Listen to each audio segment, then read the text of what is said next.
Flip the switch on your wall. The light comes on instantly. It feels obvious what just happened. You closed a circuit. Electrons rushed through the copper wire from the power plant to the bulb, and that flood of tiny particles lit up your room. That's the story you were told in school. That's the story most people carry around for the rest of their lives. And that story is almost completely wrong. Here's the strange truth that physicists have known for over a century, but that almost nobody outside of physics ever really absorbs. When you turn on a light, the electrons in the wire are not racing from the switch to the bulb. They're barely moving at all. In many ordinary copper wires, the average electron drift speed can be less than a millimeter per second, slower than a sleepy ant. That's slower than a sleepy ant. If electric current were really electrons flowing from the switch to the bulb, it would take hours for the light to come on. But it doesn't. The electrical signal reaches the bulb in a tiny fraction of a second, far faster than any electron could drift there. So what is actually happening? Richard Feynman loved questions like this. Feynman often warned that the simple stories we tell about electricity can hide what is really going on, but they understand exactly how it behaves, and that's often more interesting. Feynman had a gift for stripping away the comforting cartoon of pinball electrons bouncing through wires and replacing it with something stranger, deeper, and far more accurate.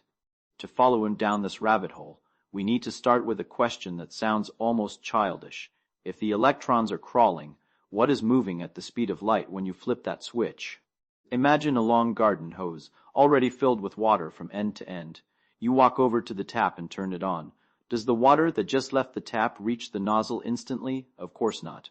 But does water start coming out of the nozzle almost immediately? Yes, because the hose was already full. The push at one end is transmitted through the entire column of water, and the water at the far end has nowhere to go but out. The signal traveled fast. The water itself barely moved. This is the first crucial picture you need to hold in your mind. As a first picture, a wire is like a hose that is already full. But later we'll see why even that picture is incomplete. A copper wire is not an empty pipe waiting for electrons to be poured into it. Every cubic centimeter of copper contains something like 10 to the 23rd free electrons, a number so large that the human mind cannot really grasp it. These electrons are already there, jiggling around at incredible speeds in random directions, bouncing off atoms like a swarm of furious bees trapped in a jar. Their average velocity, before you do anything, is essentially zero. They are everywhere, all at once, going nowhere in particular. Now you flip the switch. What you've actually done is connect a battery or a generator far away that establishes an electric field inside the wire. And here's the heart of the matter. That electric field propagates through the wire at nearly the speed of light. It's the field, not the electrons, that carries the news. The moment the field arrives at any point in the wire, it gives every electron there a tiny nudge in the same direction. Suddenly, instead of pure chaos, there's a faint organized drift superimposed on the random motion. All those bees in the jar still buzz wildly, but now the whole jar is being slowly tilted, and on average, the swarm starts shifting one way. That collective drift is the current. So, the electron in front of your light bulb's filament was already there, sitting in the metal when you flipped the switch. It didn't travel from the power plant. It didn't travel from the wall outlet. It got a push, almost instantly, from a field that swept through the wire faster than you can blink. And the moment it started drifting, it began transferring energy to the atoms of the filament, heating them until they glowed. The light you see is not the arrival of electrons from elsewhere, it's the agitation of electrons that were always there. This idea bothered scientists for a long time, because it forces a question Feynman absolutely loved. If the electrons aren't carrying the energy from the plant to the bulb, what is? The answer is even stranger than the question. The energy is not carried mainly by electrons marching through the metal. A better way to understand it is that energy flows through the electromagnetic field around the wire, while the wire guides that field and absorbs energy where resistance exists. The wire is more like a guide rail than a pipe. It shapes the field, channels it, tells the energy where to go, but the energy itself flows through the air, through the vacuum, through whatever surrounds the conductor.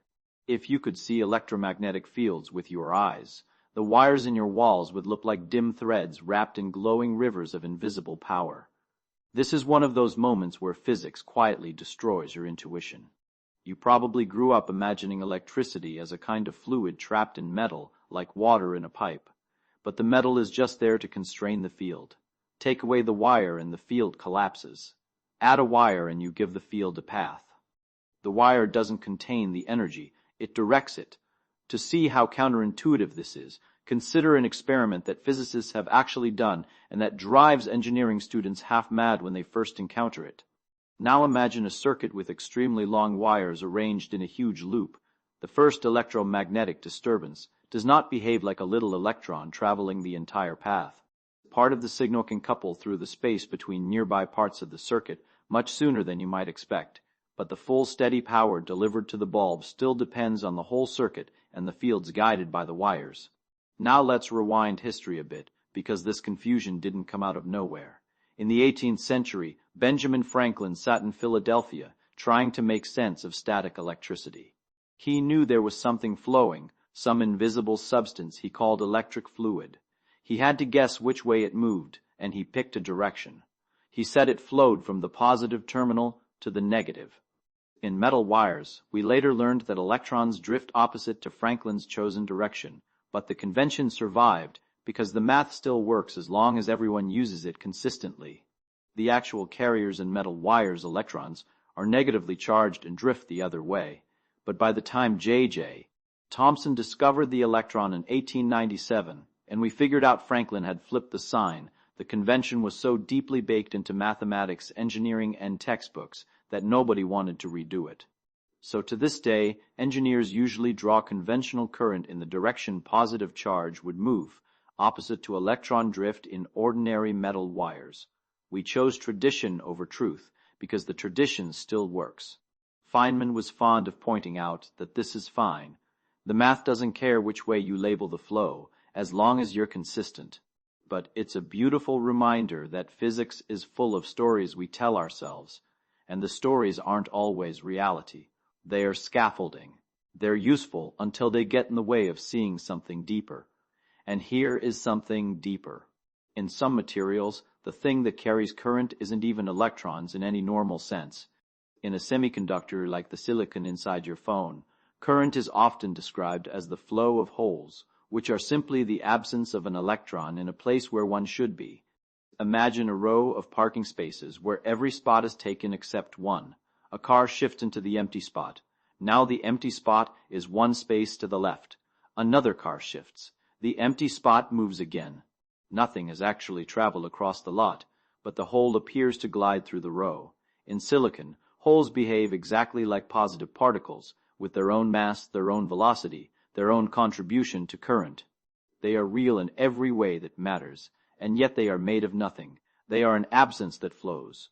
Once you accept that, the question what is electricity becomes genuinely philosophical. Is it the motion of electrons? Sometimes. Is it the motion of holes which are gaps in a sea of electrons? Sometimes. Is it ions sloshing through salt water, as in the nerves firing in your brain right now? Yes, that too. Is it the ripple of an electromagnetic field through empty space with no particles involved at all, like the radio waves washing over you this very second? Absolutely. Electricity is not one single thing. It is a family of behaviors involving charge, motion, and electromagnetic fields. It's what charge does when it's pushed. This is why Feynman insisted that you had to think in terms of fields, not fluids. The field is the actor. The particles are just the most visible cast members. And the field obeys laws so elegant that James Clerk Maxwell's work, later rewritten into the compact four equations we use today, revealed something astonishing. Electric and magnetic fields could ripple through space at the speed of light. When Maxwell solved his equations, he found that ripples in the electric and magnetic fields must travel at a particular speed, and that speed turned out to be exactly the measured speed of light. In that moment, humanity realized that light itself is an electromagnetic wave. The thing illuminating your room is the same phenomenon as the thing powering your toaster, just at a different frequency. Think about that next time you flip a switch. The bulb lights up not because electrons sprinted to it, but because a field swept through the room, nudging electrons that were already in the filament, exciting their atoms, and producing light that is, itself, just another pulse of the same field that nudged them. The whole circuit, from the distant generator spinning at the power plant to the photon hitting your eye, is one continuous performance by the electromagnetic field. The wires are just stagehands, and there's one final twist. The very same electrons that drift so slowly in copper, when freed from the metal, are the things flying through the cathode ray tube of an old television, the particle accelerators at CERN, and the auroras that paint the polar skies. Same particles, wildly different behavior, because what makes electricity isn't the electron itself, it's the relationship between charge, motion, and field. Change the stage, and the same actor plays a different role. So the next time someone tells you that electric current is the flow of electrons through a wire, you can smile and say, not quite. The electrons are not racing down the wire. Their organized drift is tiny compared with their chaotic motion.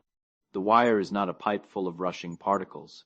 It is a guide for electromagnetic fields. The energy travels outside the metal, and the signal arrives long before any single electron has moved more than a hair's width. What we call electricity is one of the most beautifully misunderstood phenomena in everyday life, hiding in plain sight inside every wall, every wire, every spark. Feynman would have loved that, because the lesson, as always, is that the universe is far stranger than the cartoons we used to teach it. And if you're willing to flip the switch on your assumptions, you'll find that the simplest things, the ones you stopped wondering about long ago, are still glowing with mystery,